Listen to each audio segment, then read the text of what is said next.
সেরেকটা হলো দুই ধরনের। কয় ধরনের সেরেক মনে থাকবে আপনাদের? একটু খেয়াল করেন তো, সেরেক কয় ধরনের? একটা হলো বস্তুগত সেরেক, একটা কি জোরে বলুন? বস্তুগত সেরেক, যেমন মূর্তি পূজা, আকাশ পূজা, তারকা পূজা, পানি পূজা, সাগর পূজা, পাহাড় পূজা, গাছ পূজা আছে না? বড় বড় গাছ দেখলি পেন নাম করা আছে না এগুলা? তারপরে বিভিন্ন রকমের সাপ পূজা আছে না? সাপ পূজা, অজগর সাপ পূজা, হাতি পূজা, কুত্তা পূজা, গরু পূজা, গরু বলে গোমাথা, গরু বলে কি? তাহলে পশু পূজাও কিন্তু আছে না? নাই জোরে কন। এই যে এগুলা হলো বস্তু, এগুলা কি জোরে কন? গরু একটা বস্তু, পাহাড় একটা বস্তু, গাছ একটা বস্তু, পানি একটা বস্তু, সাগর মহাসাগর, নদী নালা, খাল বিল এগুলো একটা বস্তু। তিন নদীর মোহনা, এখানেও কিন্তু মানুষ পূজা করে বাবা। তিনটা নদী একটা হচ্ছে, কখন যে কি হয় ভয়ের চোটে কয় তো পেন নাম করতেছি। আচ্ছা, নদীর কিছু করার ক্ষমতা আছে? নদীর একজন মালিক আছে না নাই?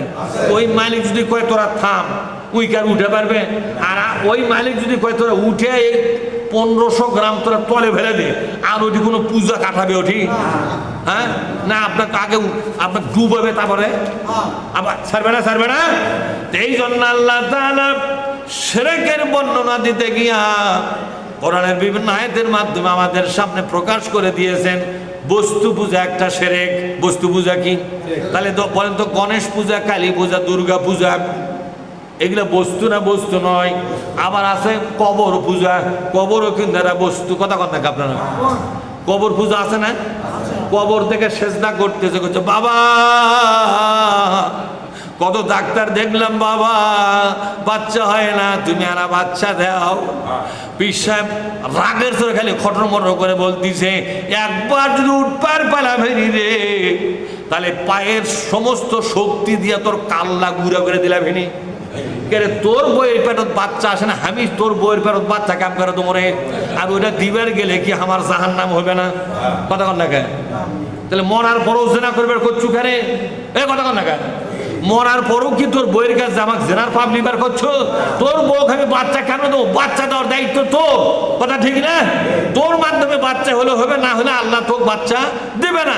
বাচ্চা ছাড়াই তোর স্বামী স্ত্রী জীবন যাপন করে, ইসলামের পক্ষে স্বাধীনভাবে কাজ করে, এই জন্য আল্লাহ তোকে বাচ্চা দেয়নি।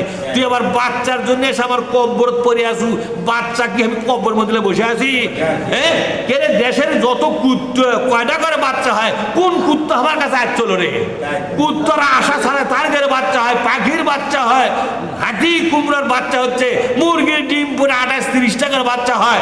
তারা তো কোনদিন মাজারত গেল না। কেরে ব্যাগকে তুই কুত্তার চা খারাপ লাগে রে? কুত্তাও যা বোঝে তুই তো তাও বুঝিস না রে পাগলা। কথা ঠিক না? ঠিক। তাহলে এগুলাও কিন্তু একটা পূজা, পূজা কিনা জোরে খন। এইভাবে বস্তু পূজা, এটা গেল পূজা, এটাও কিন্তু শিরক। এর চাইতে বড় আর একটা শিরক আছে, বলবো আপনি মনে কিছু উঠেবেন বড় শিরক? না না না, কালী দুর্গা পূজা এগুলাও শিরক, তবে অত বড় নয়। সবচেয়ে বড় শিরক হলো নীতি পূজা। কি পূজা জোরে কন? আরো জোরে কন, কি পূজা? নীতি পূজা। আর শিরকু ফিল হুকুমিয়া, বলেন আর শিরকু ফিল হুকুমিয়া, আল্লাহ বানাছে একত্ববাদ, ওরা তৈরি করেছে জাতীয়তাবাদ। আল্লাহ বানাছে কোরআনের ভিতরে আদালত চলার বিধান, এরা কোরআনের বিধান বাদ দিয়া ওরা নিজেরা একটা বিধান তৈরি করেছে, ওটা হলো নীতিগত শিরক। কি গত শিরক জোরে কন? ওরা আইনগত শিরক, নীতিগত শিরক।